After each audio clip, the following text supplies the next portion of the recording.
রাতের বেলা হঠাৎই আমাদের চোখ একটি বিশেষ কারণে খুলে থাকে। প্রত্যেক মানুষ যখন রাত্রিতে শুয়ে থাকে তখন তার সম্পূর্ণ রাতের যে কোনো সময় হোক না কেন, আর 1 মিনিটের জন্যই বা খুলে থাকুক না কেন, আপনি দেখে থাকবেন অবশ্যই চোখ খুলে থাকে। আর এর কারণ জেনে আপনি একেবারে অবাক হয়ে যাবেন। যখন সম্পূর্ণ পৃথিবী ঘুমিয়ে থাকে, নীরব নিস্তব্ধ হয়ে থাকে, তখন সেই সময় আপনার চোখ কেন খুলে যায়? এখন যে সমস্ত মানুষদের কাছে ইলম আছে তারা এই সময়টিতে একটি বিশেষ দোয়া আছে সেটিকে পড়ে নেয়। খুব কষ্ট করে হলে এই দোয়াটি পড়তে হয়তো 20 থেকে 40 সেকেন্ড সময় লাগবে। শুয়ে থাকা অবস্থাতেও আপনি এই দোয়াকে পড়ে নিতে পারেন। ইনশাআল্লাহ আপনার সকালে ওঠার আগেই সমস্ত পেরেশানি খতম হয়ে যাবে, সমস্ত রকম ছুটে যাওয়া কাজ সম্পূর্ণ হয়ে যাবে। আজ পর্যন্ত যে মনের আশাগুলো আপনার অপূর্ণ রয়েছে, যে সেই সময়ে সেই বান্দা যে কোনো শব্দকে নিজের মুখ থেকে বের করে ফেলে এই ছোট্ট দোয়াকে পড়ার পর, তাহলে মহান আল্লাহ তাআলা সেটিকেও কবুল করে নেন। কিন্তু এই জিনিসটিকে গভীরভাবে বুঝে নেওয়া জরুরি।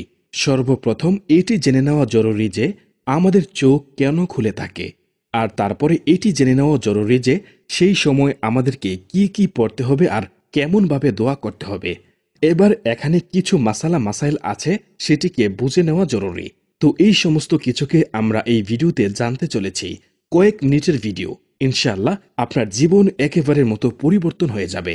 সেই সময় আপনারা যা কিছু চাইবেন সেই সমস্ত কিছুই সকাল হতে হতে মিলে যাবে ইনশাআল্লাহ। আসসালামু আলাইকুম রহমতুল্লাহি ওয়াবারাকাতুহু। প্রিয় দর্শক, দেখুন, যখন রাত্রিতে চোখ খোলার কথা আসে তখন আপনি দেখে থাকবেন যে বেশিরভাগ মানুষের চোখ রাত্রি 2টা থেকে 3টার সময় খুলে থাকে। যদি এরকম সঠিক করে বলা হয় তাহলে প্রত্যেক মানুষের চোখ রাত 3টের সময় অবশ্যই খুলে যায়। সাধারণভাবে একটি রাতের 3টি অংশ থাকে, মানে একটি রাতের 3টি প্রহর হয়ে থাকে। এবার যদি 3 থেকে 5টার সময় হয় তাহলে সেটি রাতের 3য় প্রহরে আসে। আর আল্লাহ রব্বুল আলামিন ইরশাদ করেছেন, রাতে 3য় প্রহরে আমি বান্দার সবচেয়ে কাছাকাছি অবস্থান করি। আর সেই সময় আল্লাহ রব্বুল আলামিন ইরশাদ করেন, উদউনি আস্তাজিব লাকুম, যার অর্থ হলো তোমরা আমাকে ডাকো, আমি তোমাদের ডাকে সাড়া দিব। এর সঙ্গে সঙ্গে রাতের 3য় প্রহরে আল্লাহ রব্বুল আলামিন ইরশাদ করে থাকেন যে কেউ কি এমন আছে যে আমার কাছ থেকে মাফ চাইবে আর আমি তার গুনাহকে মাফ করে দিব? কেউ আছে আমার সঙ্গে দোয়া চাওয়া ব্যক্তি, আমি তার দোয়াকে কবুল করে নিব? কেউ কি এমন আছে যে বকশিশ পরিয়ে নেবে আর আমি তাকে বকশিশ দিয়ে দিব? অর্থাৎ আল্লাহ তাআলা শেষ তৃতীয়াংশে প্রতি রাতে দুনিয়ার আসমানে অবতরণ করেন। তারপর তিনি বলেন, কে আমাকে ডাকবে, আমি তার ডাকে সাড়া দেব। কে আমার কাছে চাইবে, আমি তাকে দান করব। কে আমার কাছে ক্ষমা চাইবে, আমি তাকে ক্ষমা করব। অর্থাৎ রাতের এই সময়ে আল্লাহ তার বান্দাদের থেকে এই কামনা করেন যে তারা যেন তাকে ডাকে এবং তার প্রতি তিনি তাদের উৎসাহ প্রদান করেন। যে তাকে ডাকে তিনি তার ডাকে সাড়া দেন। তিনি তাদের থেকে চান যে তারা যেন তাদের চাওয়া পাওয়া তার কাছেই চায়। যে তার কাছে চায় তিনি তাকে দেন। আর তিনি তাদের কাছে চান যে তারা যেন তাদের গুনাহ সমূহ হতে তার কাছে ক্ষমা চায়। তিনি তার মুমিন বান্দাদের ক্ষমা করে দিবেন। আর চাওয়া দ্বারা উদ্দেশ্য হল তাদের উৎসাহ প্রদান ও আহ্বান করা। আর অবতরণটি হল তার মহত্ব ও কামিলিয়াতের সাথে প্রযোজ্য বাস্তব অবতরণ। এটি মাখলুকের অবতরণের মতো নয়। আল্লাহ তাআলা বলেন, আমাকে যে ডাকে আমি তার ডাকেই সাড়া দেই, যখনই সে ডাকে। তবে একাধিক হাদিস থেকে আমরা এটাও পাই যে রাতের 3য় প্রহরে অর্থাৎ শেষ রাতে দোয়া কবুলের সবচেয়ে উপযুক্ত সময়। আর রাতের 3য় প্রহর আপনাদের জানিয়ে রেখেছি রাতের 2টা থেকে 3টা বা 4টার মধ্যে হয়ে থাকে। আবার রাত দীর্ঘ হলে সেক্ষেত্রে 2টা থেকে 5টার মধ্যে হয়ে থাকে। তাহলে আপনারা হয়তো বুঝে গিয়েছেন যে আপনাদের চোখ এই সময় কেন খুলে থাকে। এবার এটিকে ভালো করে বুঝে নিন। যদি আপনার চোখ এই সময় খুলে যায় তাহলে আপনারা কি করবেন?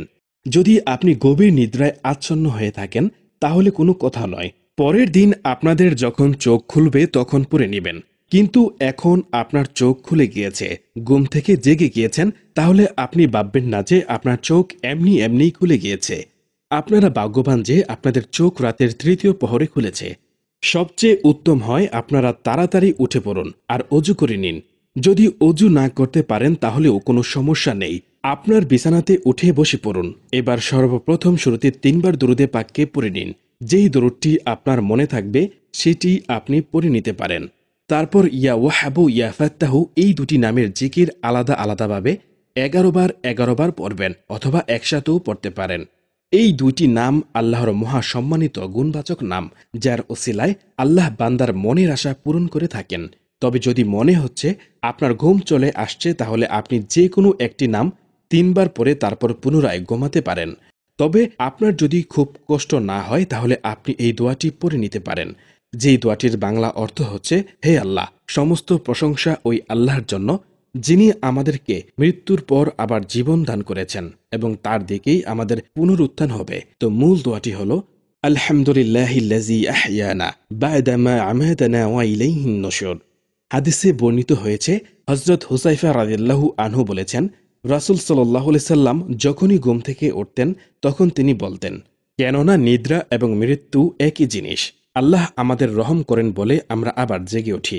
যাই হোক, এই দোয়াটি পড়ার পর যখন আপনার আবার ঘুমানোর দরকার হবে, তখনও আপনি আবার ঘুমের দোয়াটি পরে ঘুমিয়ে পড়বেন।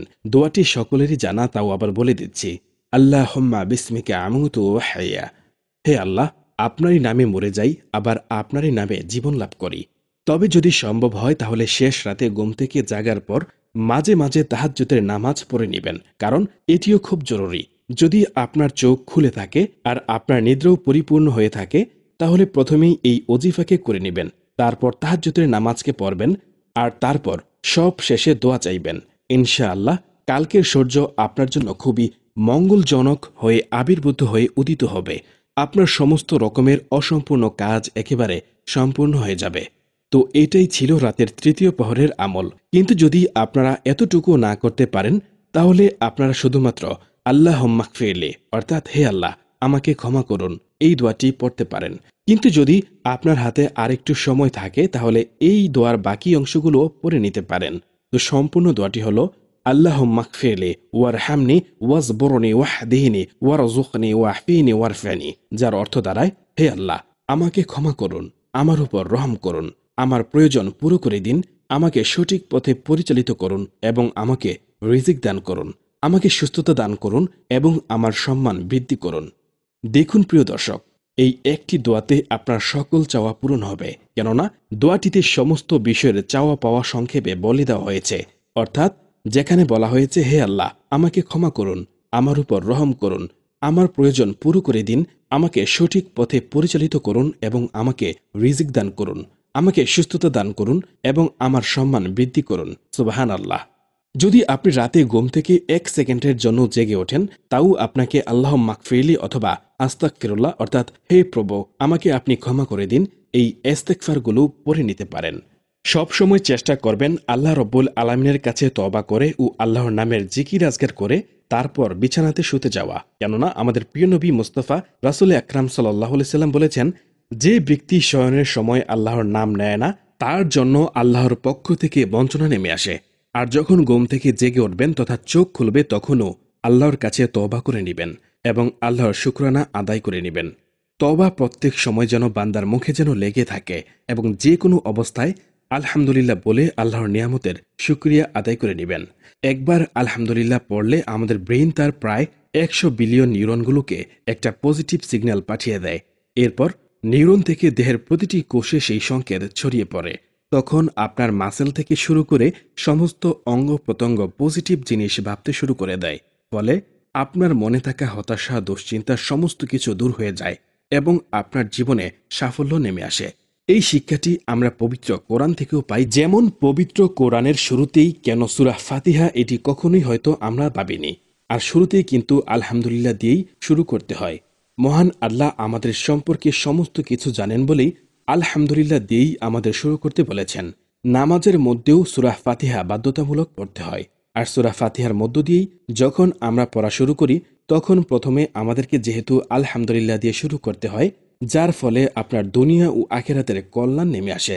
হাদিসে এসেছে, নবীজি সাল্লাল্লাহু আলাইহি সাল্লাম বলেছেন, সর্বোত্তম দোয়া হলো আলহামদুলিল্লাহ, কেননা এর মাধ্যমে আপনার মন ও শরীরের নেগেটিভ এনার্জিগুলো দূর হয়ে যায়, দুশ্চিন্তার স্থলে প্রশান্তি নেমে আসতে থাকে। এবার একটি কাজ আরও করে নিন। যদি আপনার কোনো বড় সমস্যা থাকে, মানে কোনো বড় হাজত থাকে, যেটিকে আপনারা খুব তাড়াতাড়ি সম্পূর্ণ করতে চাইছেন, মানে আপনারা চাইছেন যে আজকের রাতের পরই আমাদের এই কাজকে সম্পূর্ণ করতে হবে। তাহলে এই সমস্ত আমলকে করার পর তাহাজ্জুদের নামাজকেও পড়ার পর আপনি শুধুমাত্র 2 রাকাত শুকরানার নফল নামাজ আদায় করবেন। শুকরানার নফল নামাজের তরিকা তো সকলেরই জানা আছে। আপনি শুধু নিয়তকে বুঝে নিন কিভাবে আপনাকে নিয়ত করতে হবে। সর্বপ্রথম আপনি আউযুবিল্লাহ বিসমিল্লাহ পড়ে জায়নামাজের উপর খাড়া হয়ে দাঁড়িয়ে যাবেন। তারপর এমনভাবে নিয়ত করবেন, নিয়ত অন্তরের ইরাদা হয়ে থাকে কিন্তু মুখে উচ্চারণ করা ভালো। তাহলে নিয়ত এভাবেই করবেন, আমি কিবলামুখী হয়ে আল্লাহর ওয়াস্তেই 2 রাকাত নফলের শুকরানার নামাজ আদায় করার নিয়ত করছি, আল্লাহু আকবার। এতটুকু বলার পর আপনারা নিয়ত করে নেবেন। তারপর প্রথম রাকাতে সর্বপ্রথম আপনারা দোয়া সানাকে একবার পড়ে নেবেন। তারপর আপনারা সূরা ফাতিহাকে একবার পড়বেন। তারপর সূরা ইখলাসকে 5 বার পড়বেন। তারপর রুকুতে যান, সিজদা করুন আর দ্বিতীয় রাকাতের জন্য আবার খাড়া হয়ে যান। তৃতীয় রাকাতে আবার একবার সূরা ফাতিহা পড়ার পর সূরা ইখলাসকে 3 বার পড়ে নেবেন। তারপর রুকুতে গিয়ে সিজদা করবেন আর বসে যাবেন। আর তারপর যেমন সাধারণ নামাজকে পড়া হয় ঠিক তেমনি করে সবকিছু করে সালাম ফিরিয়ে নেবেন। তারপর বিজোড় সংখ্যায় কয়েকবার যে কোনো দরুদ পড়ে নেবেন। তবে প্রথম রাকাতে সূরা ইখলাস 3 বার পড়লে পরের রাকাতে একবার পড়বেন। তো এটি হয়ে গেল শুকরানার 2 রাকাত নফল নামাজ। আপনি এটিকে দিনের বেলায়ও পড়তে পারেন, কিন্তু যদি রাতের শেষ অংশে বা তৃতীয় প্রহরে পড়তে পারেন তাহলে সবচেয়ে উত্তম হয়। এটি আল্লাহ রব্বুল আলামিনের শুকরিয়ার জন্য আপনি যে কোনো সময় পড়তে পারেন।